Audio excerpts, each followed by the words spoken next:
দিন বদলাইছে। বাংলাদেশ অস্ট্রেলিয়াকে বাংলাদেশ যেন বানিয়েছে।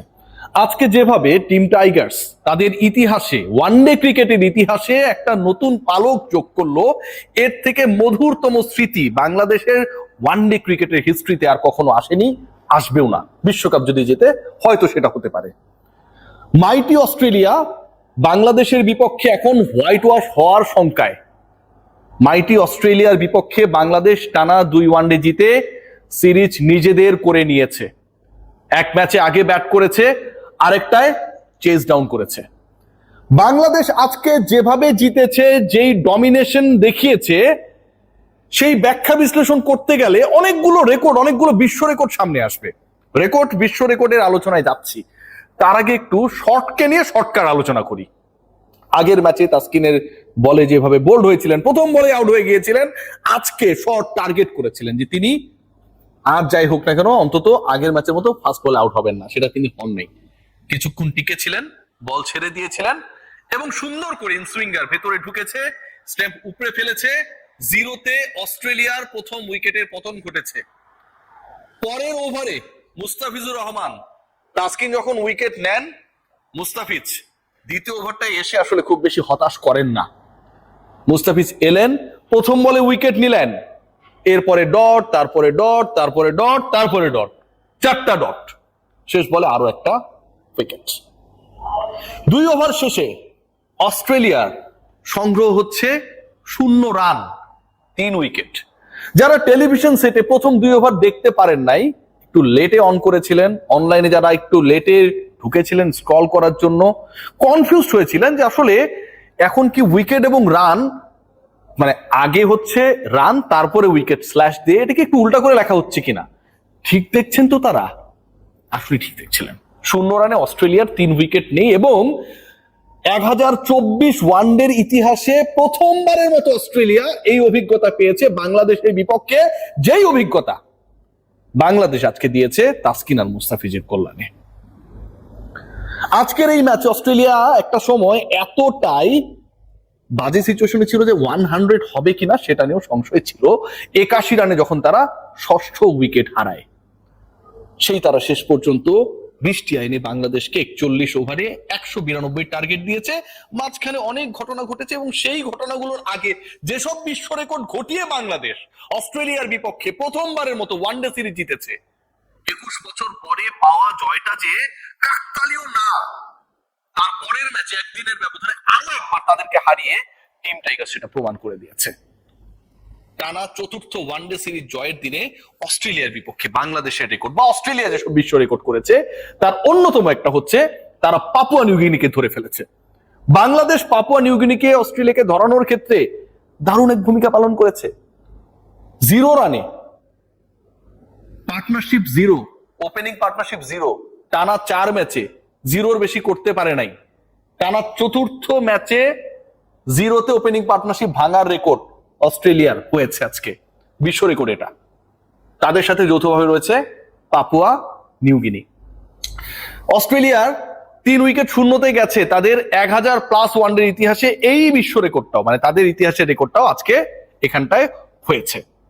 বাংলাদেশ অস্ট্রেলিয়ার বিপক্ষে প্রথমবারের মতো ওয়ানডে সিরিজ জিতেছে, এটাও তো আমাদের জন্য তো একটা বিশ্ব রেকর্ড। এবং অস্ট্রেলিয়ার প্রথম 5 জন ব্যাটসম্যানের 3 জনই শূন্যতে আউট হয়ে গেছে, এটাও তাদের ক্রিকেট ইতিহাসে ওয়ানডেতে এর আগে কখনো ঘটে নাই।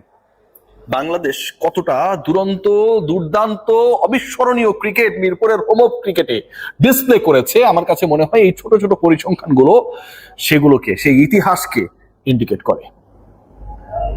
বাংলাদেশ আজকে এই ম্যাচটায় আমার কাছে মনে হয় বাংলাদেশের বোলিং ডিপার্টমেন্ট যেভাবে শুরুতে চাপ ক্রিয়েট করেছে এবং শেষে তাদেরকে দ্রুত আধুনিকে ফেলার ক্ষেত্রে ভূমিকা পালন করেছে, সেখানে লিডিং ফ্রম দ্য ফ্রন্ট আমার কাছে মনে হয় তাসকিন আহমেদ। আগের ম্যাচে প্রথম বলেই শটকে আউট করে দিয়েছিলেন, এই ম্যাচে শটের ফলোয়ার হয়ে গিয়েছিলেন পরের 2 ব্যাটসম্যান এবং তারাও কিন্তু ওই একই কাজ করেছেন, শূন্যতে আউট হয়ে গেছেন।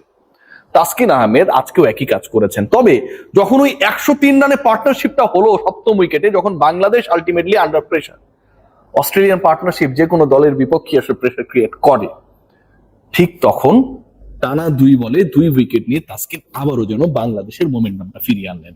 যদি সেই ঘটনা না ঘটতো, তাদের ওই সময় স্কোরটা যদি 8 উইকেটের জায়গায় 6 উইকেটে হতো, বাংলাদেশের ডিএল মেথডে 41 ওভারে টার্গেট হতো 220 থেকে 30 রানের কাছাকাছি।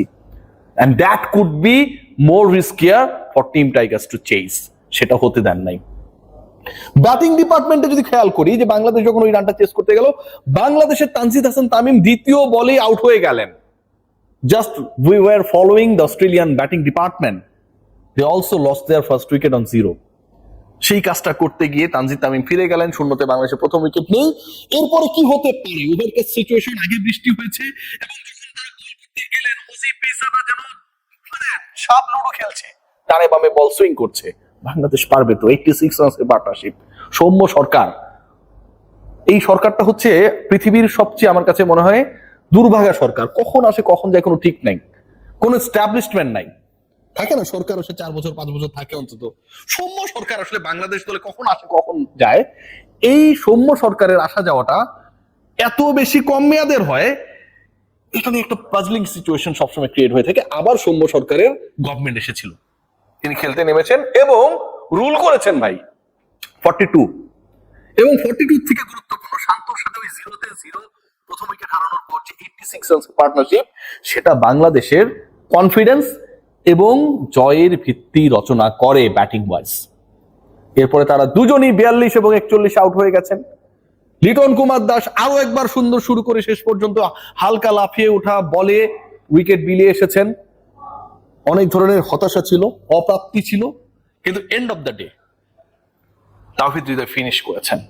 মেহেদী হাসান মিরাজের মাথায় বল লাগার পরে মাঠে বমি করেছিলেন, বাট শেষ পর্যন্ত হার মানেননি, আবারও ব্যাক করে গেছেন ইনিংসটাকে শেষ করার জন্য। মিরাজকে নিয়ে আমি ক্রিটিসাইজ করবো আমার পরের কন্টেন্টে, এই কন্টেন্টে সেই আলোচনাটা করছি না। কিন্তু এন্ড অফ দ্য ডে যে রোলটাই আসলে মিরাজকে আমরা সেই সময় এক্সপেক্ট করছিলাম, after losing 5th wicket he played the same role. Towhid Hridoy যেভাবে ফিনিশ করেছেন, শান্ত যেভাবে ব্যাক টু ব্যাক ইনিংসে বাংলাদেশকে চাপ মুক্ত করার ক্ষেত্রে একটা বড় রোল প্লে করেছেন, সৌম্য সরকার যেভাবে অনেকদিন পর আবার সরকার গঠন করার পর টিকে থাকার চেষ্টা করেছেন এবং আস্কিং রান রেটকে বাংলাদেশের নাগালের মধ্যে রাখার জন্য একটা ভূমিকা পালন করেছেন, মুস্তাফিজ যেভাবে ডেলিভার করেছেন, যেভাবে 3টা উইকেট প্রথম ম্যাচে নেয়ার পর এই ম্যাচেও 3টা নিয়ে নিয়েছেন, তাতে শুধু একটা কথাই বলতে হবে, সারা রাত নাহিদ রানা পড়ার পর, ঘুমাতে যাবার আগে, ঘুম থেকে ওঠার পর, নাহিদ রানা পড়ার পর যখন পরীক্ষায় আসে তাসকিন এবং মুস্তাফিজ, তখন আসলে কিছুই করার থাকে না। আর হোম অফ ক্রিকেটে বাংলাদেশ যেদিন খেলে সেদিন বাকি সবাই দর্শক। অস্ট্রেলিয়া বলেছিল না নরেন্দ্র মোদী স্টেডিয়ামে বিশ্বকাপ ফাইনাল জেতার আগ মুহূর্তে যে আসলে আমরা এখানকার 1 লাখ মানুষ যেন চুপচাপ থাকে, সেই কাজটা আমরা করব। বাংলাদেশ দল এই মিরপুরের হোম অফ ক্রিকেটের 25 থেকে 26 হাজার মানুষ যেন গলা ফাটিয়ে চিৎকার করতে পারে, সেটা এনশিওর করার জন্য সবকিছু করেছে। পঞ্চপাণ্ডবের যুগেও যেই কাজ টিম টাইগার্স করতে পারে নাই, এই অসাধারণ দলটা, অদম্য দলটা, সাহসী দলটা, অকুত ভয় বাংলাদেশ সেই কাজ করেছে। টানা 4টা ওয়ানডে সিরিজ জিতেছে, West Indies, Pakistan, New Zealand, Australia. বিশ্বকাপ জেতা দলের বিপক্ষে বিশ্বমঞ্চ কাঁপিয়ে যেই পারফরমেন্স, 21 বছর পর প্রথম ওয়ানডে জয়ের পর বাংলাদেশ যেভাবে পরের ম্যাচটাও জিতে সিরিজ নিজেদের করে নেয়, যেভাবে অস্ট্রেলিয়াকে তাদের ক্রিকেট ইতিহাসে লজ্জায় লজ্জিত করে 0 রানে 3 উইকেট পতন ঘটায়, যেভাবে পাপুয়া নিউগিনির সাথে 0-তে উইকেট হারানোর রেকর্ডের ভাগিদার বানিয়ে দেয়। পাশে যখন লেখা থাকবে, লেখা থাকে, লেখা থাকতে হবে অস্ট্রেলিয়া এই রেকর্ডের মালিক এবং অপোনেন্ট BANGLADESH বাংলাদেশ, এর থেকে গর্বের আনন্দের ব্যাপার আর কি হতে পারে? Hats off two